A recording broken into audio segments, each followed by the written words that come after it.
sujet souvent chaud au niveau de l'actualité. On va parler de développement durable, d'environnement, de transport en commun et de développement social. Des sujets qui me tiennent à cœur, des sujets qui ont suscité aussi beaucoup de participation des citoyens, soit dans les forums ou dans les différentes rencontres que j'ai eues. Probablement également des sujets pour lesquels j'ai passé le plus de temps à rencontrer des gens, à consulter, vraiment préparer un programme qui rejoindrait les attentes des Drummondvilloises et des Drummondvillois. Je le répète à chaque fois, la participation citoyenne, quand on parle de développement durable, pour moi, c'est un premier exemple de développement durable. Tous les documents qu'on lit sur le développement durable parlent de la participation citoyenne, de l'importance d'impliquer les gens. Donc, c'est ce qu'on a fait depuis le début, c'est ce qu'on va continuer à faire. Ce programme-là, on va le réaliser dans la mesure où on va continuer de contrôler nos finances publiques. On va s'assurer que la situation financière de la ville n'est pas compromise, que le niveau de taxation compétitif est maintenu et que la dette est contrôlée. Ça, pour moi, c'est incontournable. Si on réussit à maintenir cette situation-là, ça sera des leviers de développement incroyables pour notre ville.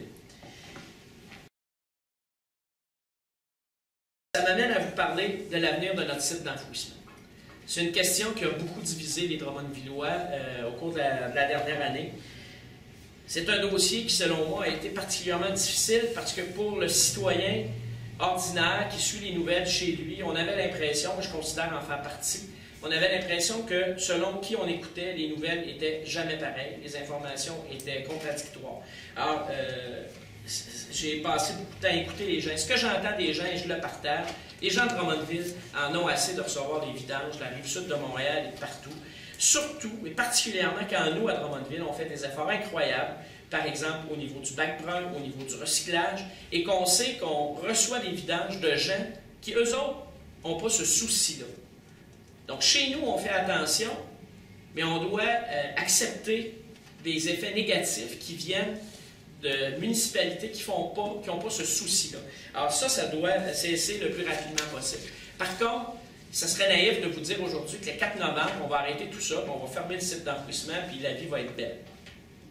Qu'est-ce que les gens vont faire avec leur vidange, je ne le sais pas. Et je pense qu'actuellement, on se trouve dans une période de transition. Il faut adopter une approche qui soit réaliste, qui soit pragmatique. Finalement, une approche intelligente et planifiée. Je pense qu'on est rendu à la période où tous ensemble, on va devoir proposer plutôt que s'opposer. Je pense que les citoyens, les groupes doivent devenir des proposants, si vous me permettez le mot, plutôt que des opposants. Pour moi, une chose est claire, il n'est pas question, il n'est pas possible de développer le site au-delà des autorisations actuelles. On sait qu'il y a une partie qui était déjà autorisée par la ville de Saint-Nicéphore avant même la fusion, ce qu'on appelle le 3A, qui, lui, va être utilisé. Bien évidemment, si on le remplit de vidange de l'extérieur de Drummondville, ça va être beaucoup plus rapide pour arriver à terme. Ce qui me paraît important, et c'est en tout début de mandat, pour moi, l'échéance, c'est janvier 2014, c'est la création d'un comité d'experts dont le mandat va être de planifier l'utilisation du site jusqu'à sa fermeture et de présenter une ressource d'élimination des matières résiduelles qui soit différente de l'enfouissement. Ce qu'on veut, c'est une analyse sérieuse. Il faut que les gens soient en mesure de savoir c'est quoi les impacts environnementaux, les impacts économiques. Là, les gens entendaient dire « Ah, si on fait ça, votre compte de taxe va augmenter à côté. Non, non, il n'augmentera pas, etc. » Réellement, honnêtement, qu'est-ce que ça représente pour les citoyens? Et si on va le soumettre à la consultation des gens, je parle de consultation publique, donc il y aura des mécanismes pour le faire, et s'il faut aller jusqu'à reposer la question aux gens à partir de scénarios potentiels, qu'est-ce que vous préférez? On va le faire. Mais il faut être à l'écoute de la population.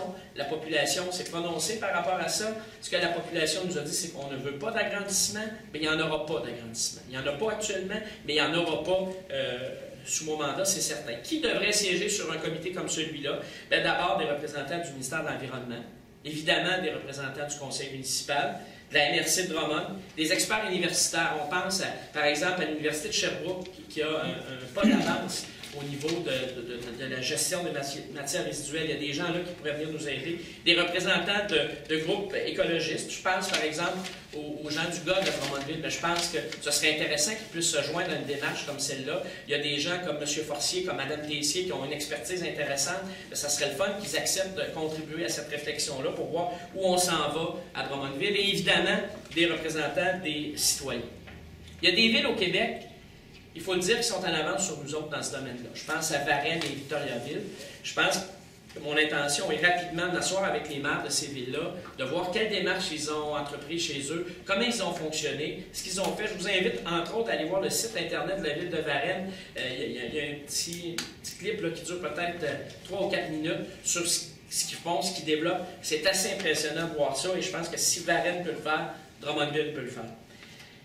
Je m'attends de prendre du temps pour analyser de façon régulière, apporter un suivi efficace aux différents rapports du comité de vigilance ou du ministère sur les mesures de contrôle et de surveillance du site d'enfouissement tant qu'il sera en opération.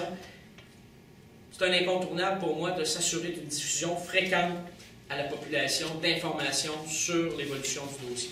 Que les gens sachent où on en est rendu, sachent qu'est-ce qui se passe. S'il y a des problèmes, ben ces problèmes-là, on doit les communiquer aux gens. Ça va être très important pour moi de le faire, et je m'engage également à m'impliquer de façon personnelle sur le comité de plan de gestion des matières résiduelles de la MRC. Donc, je pense que la présence du maire sur le comité va montrer à quel point c'est une préoccupation, et ça va me permettre de mieux transmettre les préoccupations des Drummondvilloises et des Drummondvillois. Et aussi, et je complète là-dessus au niveau de ce dossier-là, mais je pourrais le relier à ce que je disais au départ, à ce que je vais vous dire au niveau du développement social, l'importance d'assurer une meilleure concertation du milieu pour aller de l'avant. Si chacun tire de son bord, on n'ira nulle part. C'est facile à démontrer. Et donc, j'invite les gens à s'unir, à travailler ensemble, et ça me fera plaisir d'être le porteur de flambeau dans ce dossier-là.